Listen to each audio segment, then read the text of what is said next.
बिस्मिल्लाहिर्रहमानिर्रहीम। लाखों करोड़ों दुरूदो सलाम मोहम्मद मुस्तफ़ा सल्लल्लाहु अलैहि वसल्लम और आले मोहम्मद पर। मैं हूँ उमर दराज गोंदल।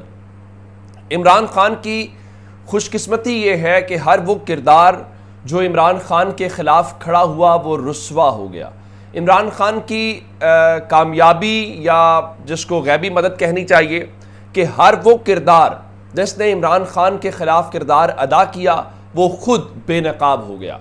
देखिए, इमरान खान एक तवील अरसे से ये बात कर रहे हैं कि एक लंदन प्लान बना और उस लंदन प्लान के नतीजे में उनकी हुकूमत गिराई गई, और वो इस हवाले से ज़ाहिर है कि सबसे ज़्यादा इल्ज़ाम जनरल बाजवा को देते हैं। और उसके बाद मुस्लिम लीग नून और पीपल्स पार्टी ने ज़ाहिर है किरदार अदा किया है, लेकिन वो अपनी तरफ से कहते हैं नहीं नहीं नहीं, हमने तो ना इस्टेब्लिशमेंट के कहने के ऊपर ना किसी और के कहने के ऊपर ये किया है, हम तो बस एक प्योरली सियासी अमल है। लेकिन अब घर के अपने लोगों ने राब्ते, मुलाकातें, सारी बातें खुल के ले आए हैं। और अंदाज़ा कीजिए, अगर जनरल बाजवा और नवाज शरीफ की मुलाकात का शोर मच जाए तो फिर पीछे क्या रह जाता है। जब जनरल बाजवा ये कह रहे थे कि हम ए पॉलिटिकल हैं, हम न्यूट्रल हैं, हमारा सियासत से कोई ताल्लुक नहीं है, फिर इमरान खान के ऊपर उल्टे इल्ज़ामात लगाए जा रहे थे कि देखिए हमने ज़रा सियासत से हाथ उठाया है, तो सिर्फ इमरान खान इस बात के ऊपर कर रहे हैं। अब ज़रा आप सब जानते हैं कि मुस्लिम लीग नून और इस्टेब्लिशमेंट के दरमियान जो चीज़ें हैं वो किसने करवाई? वो करवाई मोहम्मद ज़ुबैर, जो असद उमर के भाई हैं, जिनको एक वक्त में मरीम नवाज़ और नवाज़ शरीफ का तर्जुमान भी मुकर्रर किया गया था। उन्होंने ये सब कुछ किया था। अब उन्होंने अब से थोड़ी देर पहले कुछ ऐसी खबरें, ऐसे दावे किए हैं जो जाहिर है जिनका जवाब आना चाहिए। वो काशिफ अब्बासी के शो में बैठे हुए थे और उनके मुताबिक इमरान खान के ख़िलाफ़ अदम एतमाद से पहले जनरल बाजवा ने नवाज शरीफ के साथ 2 मुलाकातें की हैं। अब सवाल ये पैदा होता है कि ये मुलाकातें कब हुई हैं, ये मुलाकातें कहाँ पे हुई हैं, क्योंकि इमरान खान की हुकूमत गिरने तक जनरल बाजवा ऑफिस में मौजूद थे, वो रिटायर नहीं हुए थे। तो एक जानिब वो कह रहे थे मेरा सियासत से कोई ताल्लुक नहीं है और ये सब कुछ कर रहे थे, और दूसरी जानिब वो नवाज शरीफ से मुलाकात कर रहे थे। और नवाज शरीफ को भी बताना चाहिए कि वो जो वोट को इज्जत दो की बातें करते हैं, वो जो कहते हैं कि हमने और पीपल्स पार्टी ने मिसाके जमहूरियत किया हुआ है, उस मिसाके जमहूरियत के तहत तो आपने फ़ौज के साथ मिलकर हुकूमत बनानी या गिरानी नहीं थी, तो ये मुलाकातें क्यों हो रही हैं? इस मुलाकात के ऊपर वजाहत होनी चाहिए। और उनके मुताबिक मज़ीद उन्होंने कहा कि अदम एतमाद से पहले जनवरी में जनरल बाजवा से बातचीत शुरू हो चुकी थी। जनरल बाजवा ने नवाज शरीफ को पैगाम दिया कि हम 9 अगस्त 2020 में इमरान खान का तख्ता उलटना चाहते थे। इसकी तस्दीक जो है वो ख्वाजा आसिफ ने भी की कि उनको अप्रोच किया गया था, उनको कहा गया था कि हम आपको हुकूमत देना चाहते हैं, और उनके मुताबिक ये 2020 के टाइम ही तकरीबन वो बताते हैं। लेकिन फिर उस वक्त कोविड आ गया, तो कोविड की वजह से सूरत हाल बदल गई।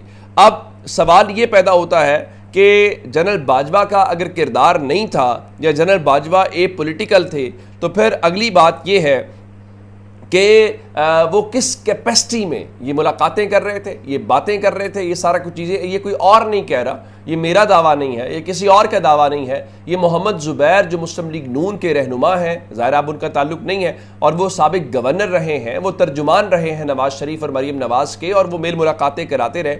उनके मुताबिक मरीम नवाज़ ने और नवाज शरीफ ने उनको कहा था कि आप ये मुलाकातें जो है इनको किसी को भी इनके बारे में नहीं बताएंगे, जो उनकी जनरल बाजवा की होती रही। जब वो पैगाम नवाज शरीफ का मरीम नवाज़ का लेके जाते थे, वो कहते हैं हत्ता कि मुझे कहा गया था कि हमारे जो फैमिली मेम्बरान हैं उनको भी पता नहीं चलना चाहिए। अब अगली बात एक और सुन लीजिए। हमें कहा जाता है जी वो इलेक्शन जो है ना वो इसलिए नहीं हुआ था जी, वो सूबों में एक करवाना था। उन्होंने सारी की सारी बदनीयती बताई है कि कैसे नून लीग की मीटिंग्स में ये बात होती थी कि अगर हमने टाइमली इलेक्शन करा दिया, यानी पंजाब और खैबर पख्तूनख्वा का, तो इसका मतलब ये है कि इमरान खान जीत जाएगा और हमारा सारा खेल ख़त्म हो जाएगा। और उनके मुताबिक फिर वो कहते थे कि फिर हमें ये हुकूमत गिराने का और ये सब कुछ करने का क्या फ़ायदा है कि अगर इमरान खान जीत जाएगा। और उनके मुताबिक पंजाब और खैबर पख्तूनख्वा में कन्फर्म था कि पाकिस्तान तहरीक इंसाफ जो है वो 2/3 अक्सरियत के साथ जीत जाएगी।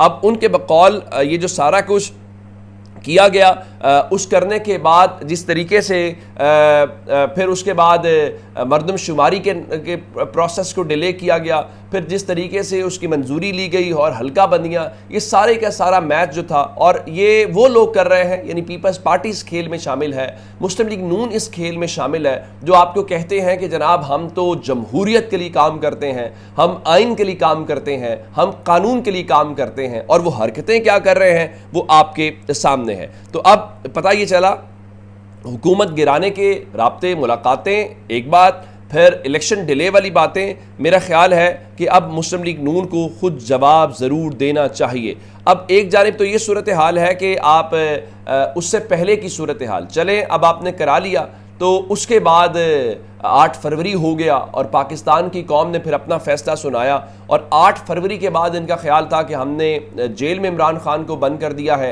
हुकूमत नहीं बनने दी तो इमरान खान की मकबूलियत ख़त्म हो जाएगी। ये इनका ख्वाब ही रह जाएगा, मैं आपको ये बता सकता हूँ मौजूदा सूरत हाल के तनाजुर में।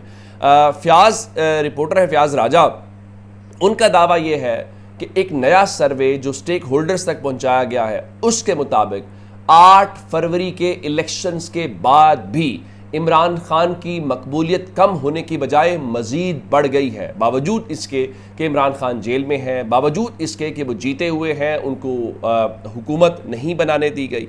तो ये इसका मतलब ये हुआ कि ये परेशानी तो होगी, और तहरीक इंसाफ अब थोड़ा सा वो अपना गेयर अप भी कर रही है, वो इस तरीके से कि उन्होंने कल जुमे के रोज़ मुल्क भर में एहतजाज की कॉल दी हुई है। अब एक जानिब ये सूरत हाल है, और दूसरी जानिब अब जजेस को, जुडिशरी को और उन सब को बात डराने, धमकाने और धमकियां देने के ऊपर आ गई है। चूँकि मैं हमेशा कहता हूं कि कुछ सरकारी तर्जुमान है और कुछ सरकार के या वो जो हमें चलाते हैं उनके गैर सरकारी तर्जुमान मीडिया के अंदर। उसकी एक मिसाल हसन अयूब खान अल मारूफ रावी हैं जो ARY के ऊपर बैठते हैं। उन्होंने आज ट्वीट किया, जी जुडिशल एक्टिविज्म कीमत चुकाने का वक्त, यानी वो जजेस को सीधा सीधा कह रहे हैं कि आपको ये जो बहुत शौक चढ़ा हुआ है ना इंसाफ करने का, लोगों को रिलीफ देने का, तो अब उसकी कीमत चुकाने का वक्त आ गया। फिर एक उनके और हम ख्याल और उसी कबील के फर्द सबीउल हसन जो हैं वो फरमाते हैं, जी मुक्तदर हलकों के सब्र का पैमाना लबरेज हो चुका है। मैं बसद एहतराम ये कहना चाहता हूँ कि कब कब सब्र का पैमाना लबरेज नहीं हुआ। ज़रा इस कौम का भी सोचें, इस मुल्क का भी सोचें कि लोग वोट, मैं आपको अपनी बात, मैंने ईमानदारी के साथ ईद के ऊपर एक बुज़ुर्ग, जो मैंने इसका जिक्र पहले भी किया, जब वो ये कहते हैं कि हमने वोट नहीं दिया, हुकूमत कैसे बन गई। अगर एक बुज़ुर्ग ये बात कर रहा है तो 18, 19, 20, 23 या 25 या 30 साल के जो नौजवान हैं उनको आप क्या जवाब देंगे। चलें अभी आज जो सरगोदा वाला मामला था उसके ऊपर लाहौर के जो जज साहब हैं उन्होंने फ़ैसला जो सुनाया, पता चला कि वो जो वहाँ पे जज साहब हैं उनके साथ तो जो हुआ सो हुआ, इंसदाद दहशतगर्दी अदालत के जज मोहम्मद अब्बास, लेकिन जो उनके असिस्टेंट हैं उनके साथ क्या कुछ हुआ। जो रिपोर्ट भेजी गई है लाहौर हाई कोर्ट को, उसमें बताया गया है कि 11 जून को रात 11:15 बजे 6 से 7 अफराद सिविल कपड़ों में आए और जज साहब के असिस्टेंट का नाम मुनीब है। तो मुनीब अहमद से सादा लिबास में मलबूस अफराद ने इंसदाद दहशतगर्दी अदालत के जज के जो फैसले हैं उनके बारे में सवालात किए और उनको मजबूर किया कि वो पिछले फैसले पर पिछले सफ़े पर कुछ लिखें। और वो क्या लिखें, वो यही लिखें कि जनाब वो अभी फ़ैसला नहीं किया या फ़लाँ फ़लाँ सारी बातें हैं। और उनके मुताबिक उनकी फ़ैमिली के ऊपर इसका असर पड़ा है।